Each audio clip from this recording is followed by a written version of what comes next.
Welcome. Today, we're breaking down the fundamentals of Python for data science. We're going to cover exactly what you need to know to get started. So you hear about all these different languages for data science, right? There's R, even Java gets thrown around sometimes. So what's the deal with Python? Why does it seem to be the one everyone is talking about? That is a great question. And Python's popularity isn't just hype. It really boils down to a few key things that make it such a powerhouse for data science. First off, it's free. You can't beat that. But the real magic is how simple it is to read and write. And on top of that, it's got this massive treasure chest of libraries built specifically for data analysis, visualization, and machine learning. This quote right here, it's basically the soul of Python. The idea is to keep things simple and clear. When your code follows this principle, people call it Pythonic. And that's a huge reason why the language is so easy to pick up, even if you're just starting out.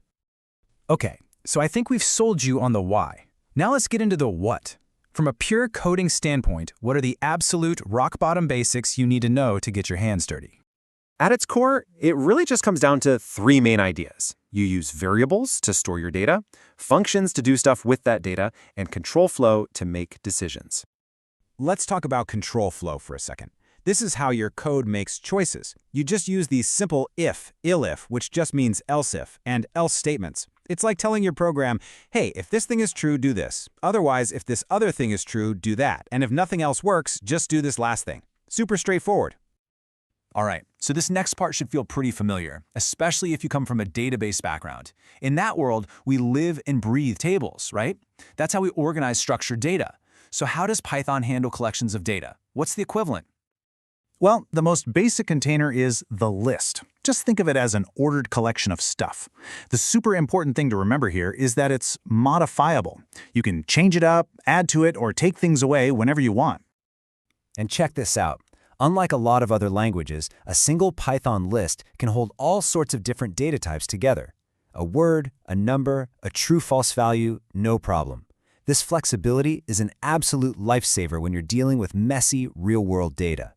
Then you've got tuples. I like to think of them as the list's look-don't-touch cousin. Once you create a tuple, you can't change it. It's immutable. Now, why would you want that?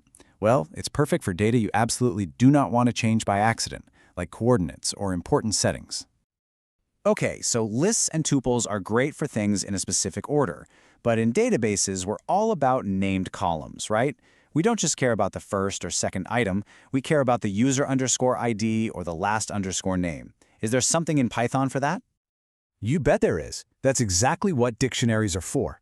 They let you store data in key value pairs. So the key is just like your column name, and the value is the actual data. It's the perfect way to represent a single structured record, kind of like one row from a database table. Okay, let's try to solve a super common problem. Imagine you have a giant list with tons of duplicate entries, and you just want to see the unique values. In SQL, you'd probably write something like select distinct. So how do we do that in Python? And this is where another data structure, the set, is just brilliant. A set, by its very nature, can only contain unique items. So all you have to do is take your list with all the duplicates, turn it into a set, and poof, all the duplicates are gone. It's incredibly fast and efficient. So let's pull it all together. We've seen that Python is a top choice because it's simple, powerful, and has all these amazing libraries. The basic building blocks are super easy to grasp, and its main data structures, lists, tuples, dictionaries, and sets give you a really flexible toolkit for working with pretty much any kind of data you can throw at it. Hey, if this breakdown was helpful for you, we'd really appreciate it if you'd like, share, and subscribe. It helps us make more of these explainers. And we'll leave you with this question to chew on.